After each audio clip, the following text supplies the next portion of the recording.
الحمدللہ الواحد القہار والصلاة والسلام علی سید الابرار قال اللہ تبارک و تعالی فی القرآن المجید والفرقان الحمید رضی اللہ عنہم ورضوا عنہ صدق اللہ العظیم۔ حضرات، آج مجھے آپ احباب کے سامنے جس موضوع پر لب کشائی کرنے کا موقع ملا ہے وہ میرا آج کا موضوع عظمت صحابہ۔ حضرات، یہ جو قرآن ہم پڑھتے ہیں، جو ہمارے پاس موجود ہے، اس قرآن کو ہم تک پہنچانے والے کون تھے؟ یہ قرآن ہم تک کیسے پہنچا؟ اس قرآن کو ہم تک پہنچانے والے کون تھے بھلا؟ وہ میرے آقا علیہ الصلاۃ والسلام پر اپنی جان، اپنا مال، اپنا کاروبار، اپنے بیوی بچے، اپنا گھر بار، حتیٰ کہ اپنا سب کچھ قربان کر دینے والے وہ تھے صحابہ کرام رضوان اللہ علیہم اجمعین۔ حضرات، آج میں صحابہ کرام کا تذکرہ کرنا چاہتا ہوں۔ صحابہ کون؟ صحابہ جن کا ذکر میرے رب نے قرآن میں کیا، اولئک حزب اللہ الا ان حزب اللہ هم المفلحون۔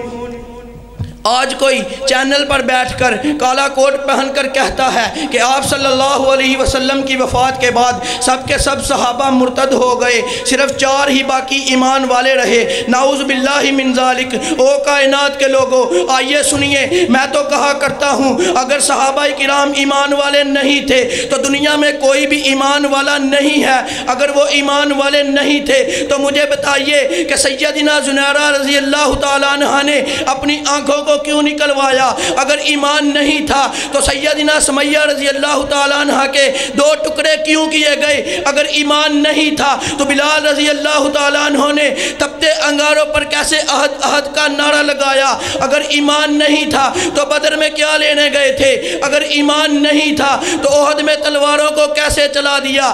اگر ایمان نہیں تھا تو اپنے بچوں کو یتیم کیوں کروایا؟ اگر ایمان نہیں تھا تو اپنی بیویوں کو بیوہ کیوں کروایا؟ اگر وہ ایمان والے نہیں تھے تو دنیا میں کوئی بھی ایمان والا نہیں ہے۔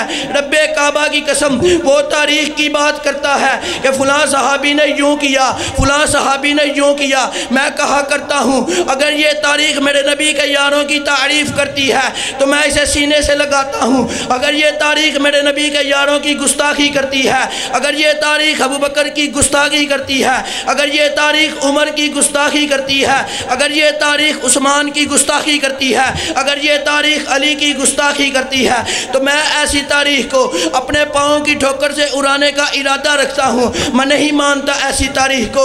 رب کعبہ کی قسم، میرے رب نے اپنے نبی کے یاروں کا تذکرہ قرآن میں کیا۔ اٹھائیے کتاب اللہ، 1 آیات میں نہیں، 2 آیات میں نہیں، 10 آیات میں نہیں، بلکہ 750 آیات کے اندر اللہ رب العزت نے صحابہ کرام کا تذکرہ فرمایا۔ صحابہ کون؟ صحابہ اولئک هم الصادقون صحابہ، اولئک هم الراشدون صحابہ، اولئک هم المفلحون صحابہ، اولئک هم المؤمنون حقا صحابہ، التائبون صحابہ، العابدون صحابہ، الساجدون صحابہ، الامرون بالمعروف صحابہ، والناہون عن المنکر صحابہ۔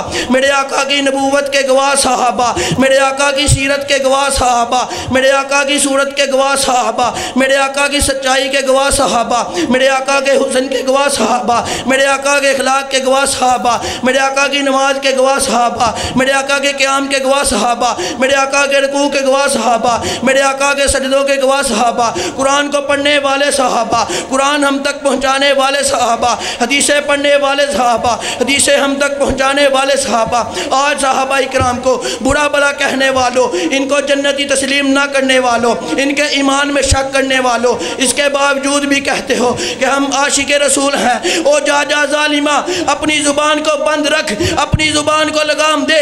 اگر تیرے دل میں صحابہ کرام کا ایمان نہیں ہے تو کبھی بھی جنتی نہیں ہو سکتا۔ میرے نبی صلی اللہ علیہ وسلم نے فرمایا، سنن اربعہ میں یہ حدیث کئی بار ذکر ہوئی ہے، ابو داود کی 4649 اور 50 میں، جامع ترمذی کی 3747 اور 48 میں، ابن ماجہ کی 133 نمبر حدیث میں میرے نبی صلی اللہ علیہ وسلم نے فرمایا، ابو بکر فی الجنہ، عمر فی الجنہ، عثمان فی الجنہ، علی فی الجنہ، طلحہ فی الجنہ، زبیر فی الجنہ، سعد فی الجنہ، سعید فی الجنہ، عبداللہ بن جراح فی الجنہ، عبد الرحمن بن عوف فی فی الجنہ، میرے نبی صلی اللہ علیہ وسلم نے فرمایا یہ وہ ہیں جن کو میرے رب نے جنت کی بشارت سنا دی۔ اگر میرا نبی امین ہے تو لشکر جرار کون؟ صحابہ